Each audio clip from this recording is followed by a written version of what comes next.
Okey, pada hari ini saya ingin kongsikan tentang ubat yang boleh membatalkan puasa dan juga ubat yang tidak membatalkan puasa. Sebab kita pun puasa dah dekat, jadi kita kena tahulah. Okey, yang pertama adalah ubat titis, macam ubat titis telinga, ubat titis hidung dan ubat titis mata. Jadi digalakkan untuk setiap titisan kita jarakkan selama 10 saat, di mana kita boleh elakkan ubat tu sampai ke tekak. Jadi biasanya kita titik terus 2-3 titik kan. Jadi kita titik satu dan kita tunggu selama 10 saat. Dengan ubat perkara seperti ini, dia tidak akan membatalkan puasa. Yang kedua adalah ubat spray pada hidung. Okey, biasanya kita guna ubat spray untuk hidung ni kepada orang yang ada masalah hidung ataupun ada radang pada hidung. Biasa kita akan spray. Jadi untuk bulan puasa boleh spray, tapi tidak digalakkan untuk sedut semburan spray tu. Kita just spray sahaja tanpa disedut. Yang ketiga adalah ubat kumur. Biasanya ubat kumuran ini tidak membatalkan puasa, tapi dengan syarat of course lah, janganlah telan air kumuran tu, kita buang air tu. Okey, yang keempat adalah ubat untuk bawah lidah.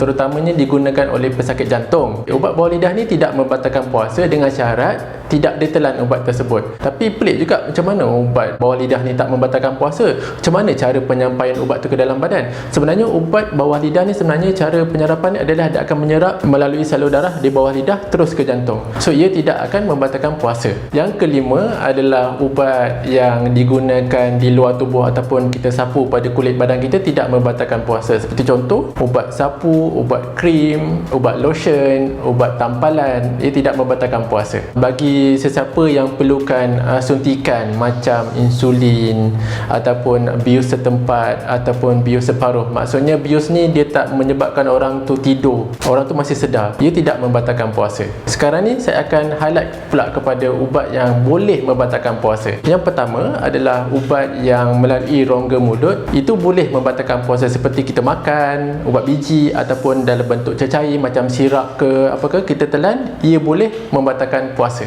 Yang kedua adalah ubat peseri, iaitu ubat yang dimasukkan ke dalam kemaluan wanita, termasuk juga prosedur cucian di tempat tersebut boleh membatalkan puasa. Begitu juga ubat yang dimasukkan ke dalam tubuh, seperti contoh ubat suppository yang biasa budak-budak demam masuk dalam punggung tu, ataupun ubat kita panggil ubat enema. Biasanya enema ni digunakan untuk pesakit yang ada masalah sembelit, ia boleh membatalkan puasa. Okey, seterusnya adalah bius menyeluruh yang melibatkan gas, boleh membatalkan puasa, sebab bila bius menyeluruh tu orang tu akan tidur, tak sedarkan diri.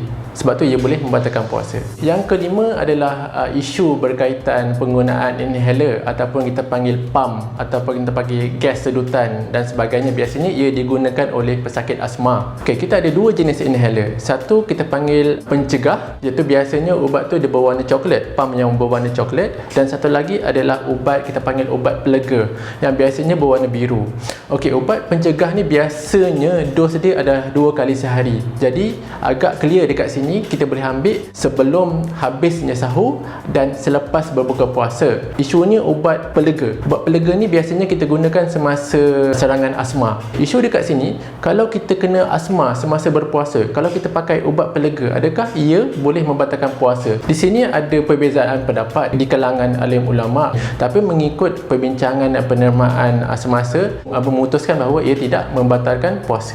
Walau bagaimanapun, sebenarnya pesakit asma ni perlulah elakkan daripada terdedah kepada faktor-faktor yang boleh menyebabkan asma, seperti contoh debunga ataupun aktiviti fizikal yang berlebihan ataupun bulu haiwan ataupun cuaca yang terlalu panas. Okey, dengan mengelakkan perkara-perkara yang mencetuskan asma ini, maknanya tiada keperluan lah kita untuk menggunakan pelega. Jadi saya mendoakanlah kepada semua selamat menjalani ibadah puasa dan jangan lupa ikut nasihat doktor untuk menggunakan ubat dengan cara yang betul. Kalau ada apa pertanyaan ataupun apa-apa persoalan, boleh tanya pegawai farmasi yang berdekatan dengan anda.